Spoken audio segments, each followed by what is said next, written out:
we're talking about lines in 2 dimensions. Okay, so if we consider just a plane like the whiteboard, and we were talking about the 3 circumstances. Okay, lines can either be, they can intersect, they can be parallel, or they can be coincident. They can be the same line. So those were the 3 circumstances in 2 dimensions. Now we're going to extend that into 3 dimensions. So we've got 3-dimensional space. All right, we're considering lines in 3-dimensional space, and we have all of those same properties. All right, lines in 3-dimensional space could intersect. And what I'm going to do, I'm going to represent it with this board. I've got a line here, and the other line is going to be my whiteboard marker. Okay, so the lines could be parallel. All right. They could be coincident, they could intersect in the same dimension, in the same plane, or they could intersect like this, in which case they would occupy the same plane, they could intersect like that.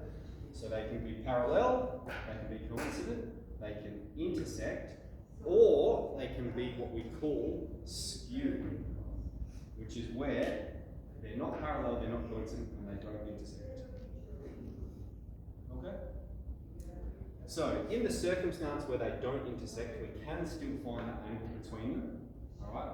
All we have to do is translate one to the other, and then find the angle that would exist if they occupy the same plane. Alright, so let's get into the example anyway. We've got here, question 1, consider the following lines in 3-dimensional space. Show that they are skew, and hence find the angle between them. Okay, so if we want to show that they're skew, what we want to do is we want to try and find the coordinates where they would intersect. So they're going to intersect if the x-coordinate of line 1 is equal to the x-coordinate of line 2. So let's check that out. We're going to have 7 plus 3t is equal to 2 plus s. Okay, that's if we equate the x values. Alright, so that's, we call that equation 1. And let's rearrange it to get the variables on one side and the numbers on the other. So I'm going to put the, we're going to have 3t take s over here, and I'm going to move the 7 over that side, so we'll have minus 5. Yes. Anyone have a good idea how to distinguish between s's and 5s? Alright, so we've got 3t take s is minus 5. Okay, then let's equate the y ones. So we're going to have 1 take t. For y is equal to 3 take 2s. Okay, and that's what we'll call equation 2. And we'll do the same for z coordinates, which is 2 plus 2t being equal to 1 plus 5s. Well, I should have just used something like lambda or something. 1 plus 5s. We'll do that next time.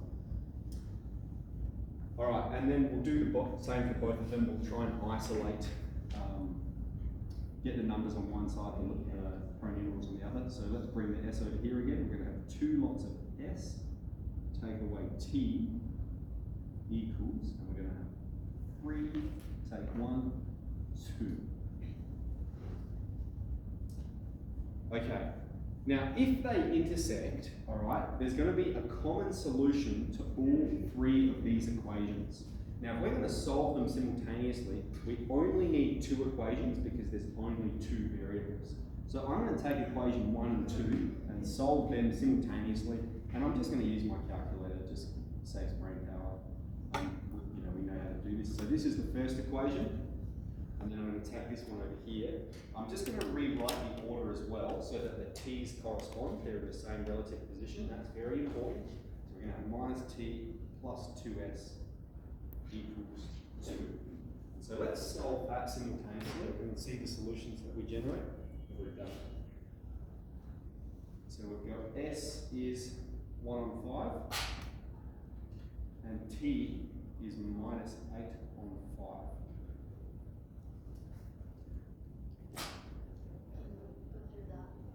Yep, so this is equation solver, simultaneous equation. There's 2 variables, there's t and s, and all you have to do is input the coefficients into your calculator. So we're going to put 3, minus 1, minus 5, minus 1, 2, and 2. And we press solve, and they're the solutions it brings up.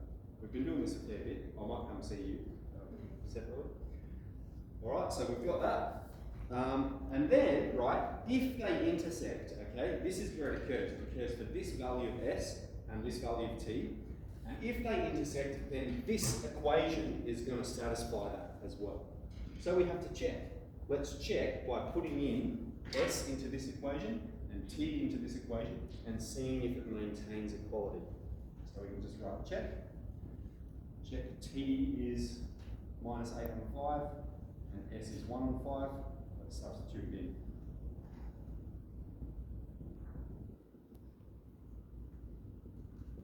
Evaluate.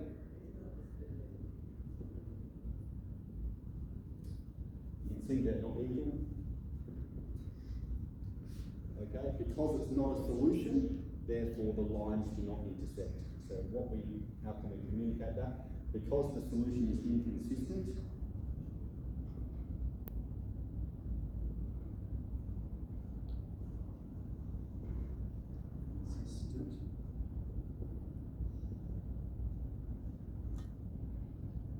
the lines do not intersect. Okay? So we've established that they don't meet. Alright? Now because they don't meet, it also means that they're not coincident. Because if they're coincident, alright, what does it mean to be coincident? It means they exist on the same line. It means every single value of s and t is a solution. Alright? But we have an inconsistent solution. So they're not coincident. And then we check to see, well, are they parallel? And they're going to be parallel if they have the same direction. Here we can see this one has a direction of 3 in the x, and this one has a direction of 1. Alright? This one has a direction of minus 1, but let's compare them.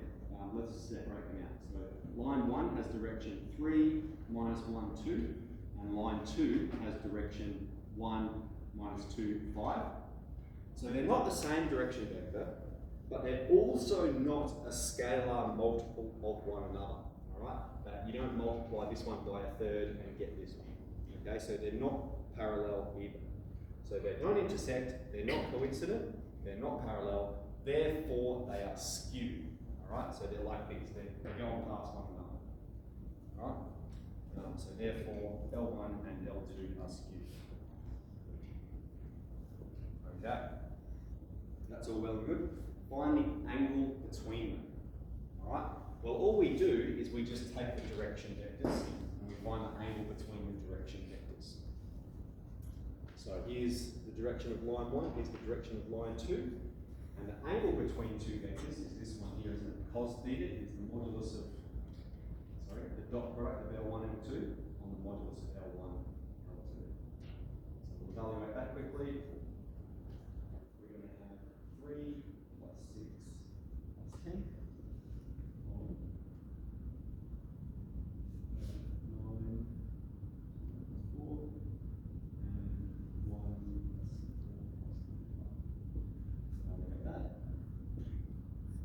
19 on 14 and 1 evaluate theta using our calculator. Haven't done this one.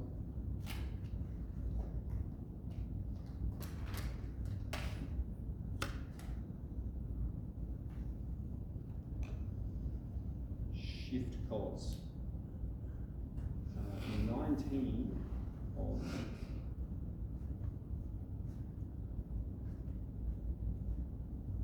22 degrees.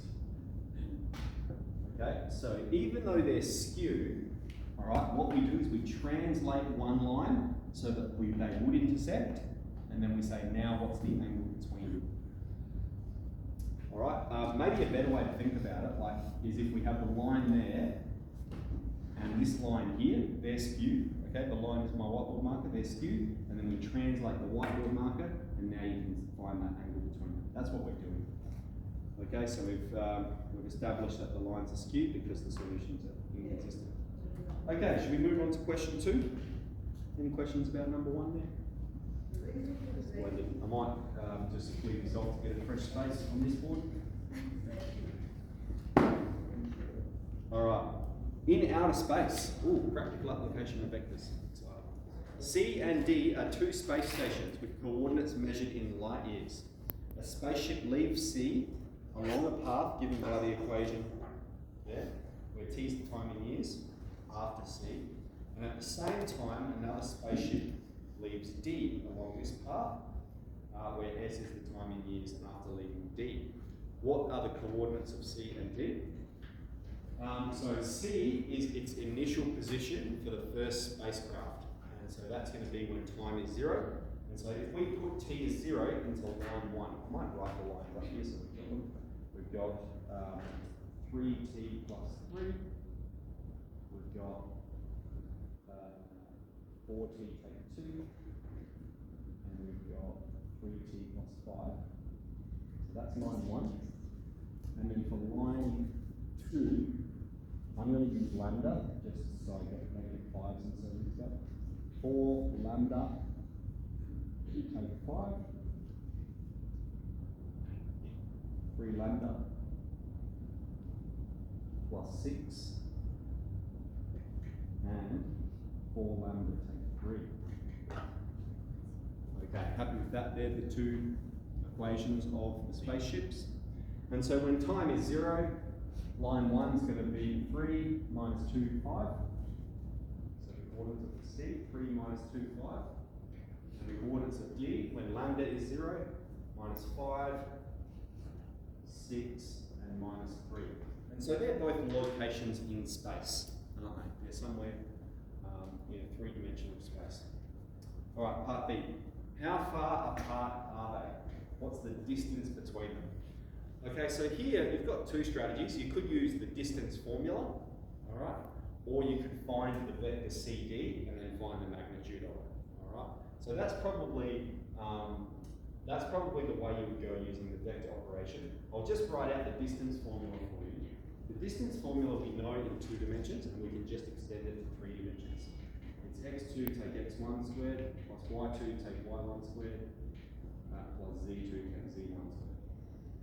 Alright, and that is the exact same as finding the vector CD and then finding the modulus of it. Okay, it's just sort of doing 2 things in one. So let's go ahead and do that. It's going to be the square root of x2, now it doesn't matter which one you do really, minus 5 take 3. We're going to have minus 8 squared plus y2, 6 take away the minus 2. We're going to have again minus 8 squared, positive 8 squared. And the positive and negative doesn't matter because we have we're squaring. And then minus 3 take away 5, minus 8 squared. Okay, what's the value of this? We've got 3 lots of root 6, 3 lots of 64. 3 lots of 64. 64 plus 64 plus 64. 3 lots of 64. And now, the reason I've written it like that is because now we can go, oh, that's root 3 times root 64. What is root 64? But 8 root 3. So the distance between them is 8 root 3. What's the distance in the context of the problem? Light years. Like those. You said it so American. You said like light years.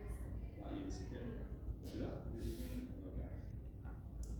Try and say it more Aussie next time. Okay, show that the spaceships meet and find at what time this occurs. Okay, so the spaceships are going to meet if we have a consistent solution to these equations. So we have 3t plus 3 equals 4 lambda take 5. That's equation 1. And the x values, let's rearrange this a bit. We're going to have 3t take 4 lambda equals minus 8. Let's get to equation 2. We're going to have 4t take 2 is equal to 3 lambda plus 6. And we'll rearrange that one.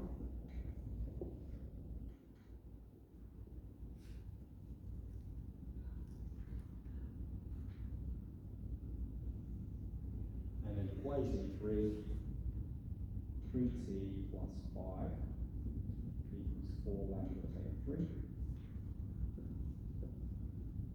And then we solve 1 and 2 simultaneously. We're going to go here.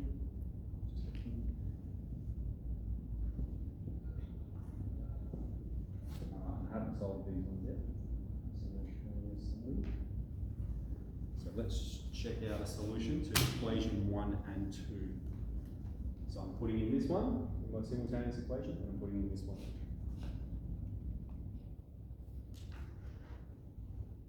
So we've got 3 minus 4 minus 8. 4 minus 3, 8. And our solution is t equals 8, s equals 8. Okay? Check in 3. Check to make sure the solutions are consistent. We're going to have 3 times 8 plus 5 equals 4 times 8 take 3. Here we've got 29. Here we've got 29. Yes, the solutions are consistent, therefore the lines meet.